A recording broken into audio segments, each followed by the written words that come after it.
काला साया। यूं तो बनारस घाट अपनी खूबसूरती के लिए बहुत प्रचलित है, पर घाट के किनारे कई राज लिए बैठे हैं।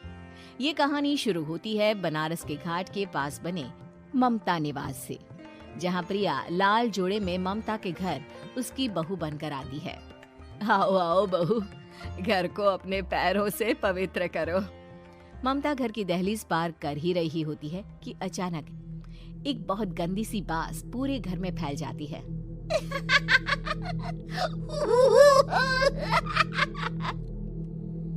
ये बदबू और ये आवाजें, ये कौन हंस रहा है माँ? अब ये पड़ोसी ना हमारे थोड़े अलग से है। कहाँ हम शाकाहारी और ये मांस मच्छी खाने वाले। छोड़, तू ध्यान मत दे और गृह प्रवेश कर। और हाँ बहू, अपनी सास की एक बात हमेशा याद रखना, इन पड़ोसियों से तो कभी बात नहीं करेगी। अच्छे लोग नहीं है ये। अपनी सास की ये बात मानेगी ना बेटा? हाँ माँ, जो आपकी मर्जी, मैं उनसे बात नहीं करूंगी। अगले दिन प्रिया अपनी पहली रसोई बनाने रसोई घर में जाती है। ये छोकी बात तो नाक में जा रही है। एक काम करती हूँ, खिड़की खोल देती हूँ। प्रिया खिड़की खोलने जाती है। इतने जाले, लगता है इस खिड़की को कभी खोला ही नहीं गया। पर ऐसा क्यों? ओह, नॉन वेज की स्मेल आती होगी ना। 2 मिनट के लिए खोल लेती हूँ, फिर बंद कर दूंगी। प्रिया खिड़की खोलती है। खिड़की खोलते ही उसकी नजर सामने वाले घर की खिड़की पर पड़ती है, जहाँ एक लड़की खड़ी होती है। हाथों में मेहंदी, लाल रंग की साड़ी, बिल्कुल सजी धजी, मानो प्रिया की तरह ही वो भी नई नवेली बहू हो। वो प्रिया को देखकर मुस्कुराती है। हे भगवान, माँ ने तो इनसे बात करने को मना किया था। प्रिया फौरन ही खिड़की बंद कर देती है और तवे पर चढ़े रोटी की ओर देखने लगती है, पर वहाँ रोटी न होकर मछली पड़ी होती है। ये क्या? पहली ही रसोई में इतनी बड़ी गलती।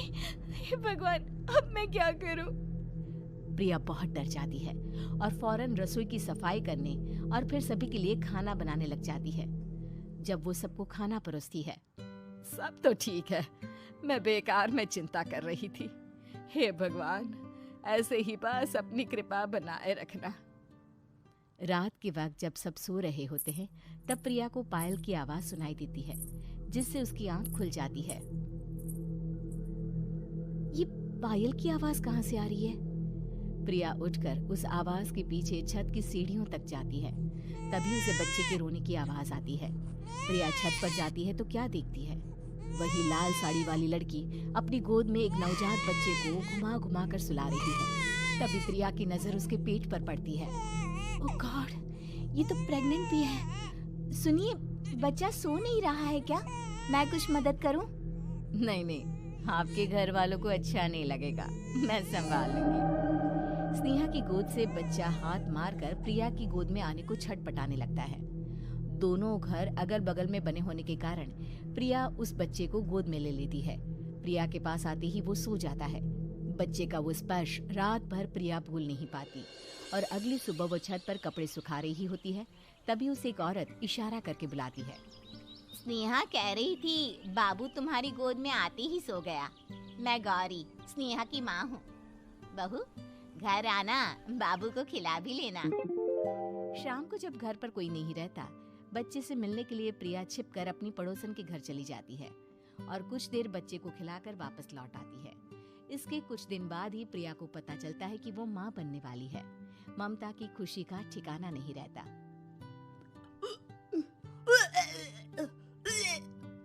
माँ जी, पता नहीं क्यों उल्टी आ रही है। प्रिया भागती हुई वॉशरूम में जाती है तो हरे और लाल रंग की उल्टी करती है। उस उल्टी में से कीड़े निकलते हैं। ये क्या? खून और ये कीड़े! माँ! माँ! प्रिया की आवाज सुनकर ममता दौड़ कर आती है, पर बेसिन में कुछ नहीं होता। प्रिया हक्की बक्की रह जाती है। ये सब क्या हो रहा है? प्रिया घबरा जाती है और अपने कमरे में जाकर सो जाती है। डर के कारण वो इतनी थक जाती है कि उसकी आंख लग जाती है। तब उसे ऐसा लगता है उसके पेट पर मानो कोई बैठा हुआ हो। कौन हो? प्रिया के पेट पर एक 5 महीने की बच्ची बैठी हुई थी, जो बुरी तरह जली हुई थी। माँ, तुम ही मुझे लाई ना अपने पेट में। मैं तुम्हारी माँ नहीं हूँ। कौन हो तुम? माँ, देखो मैं जल गई बुरी तरह से। 6 महीने पेट में रहने को भी मुझे नहीं मिला। सहला दो ना माँ। बचाओ, बचाओ, माँ। ममता दौड़कर कमरे में आती है। प्रिया की बातें सुनकर वो सब समझ जाती है। तू कहीं बगल वाले घर में तो नहीं जाकर आई ना बहू? मुझे माफ कर दो, मैं गई थी माँ। उस घर में सब मरे हुए हैं बहू। कई साल पहले स्नेहा उस घर में बहू बनकर आई थी। कुछ ही दिन में वो एक बच्चे को जन्म देने वाली थी। पूरा घर बच्चे के आने की खुशी में खोया था कि एक दिन अचानक उस घर में आग लग गई। सब बुरी तरह जलकर मर गए। गौरी आज भी दादी बनने का इंतजार कर रही है और इसीलिए स्नेहा ने अपना अजन्मा बच्चा तुम्हारी कोख में डाल दिया। ममता ये कह रही होती है कि पीछे से उसके पैरों को एक बच्चा पकड़ लेता है। दादी, दादी। माँ, स्नेहा की गोद में यही बच्चा था। ये बच्चा कौन है फिर? तेरी मौत है। तेरी भी दादी। जिस चीज का ममता को डर था वही हो गया।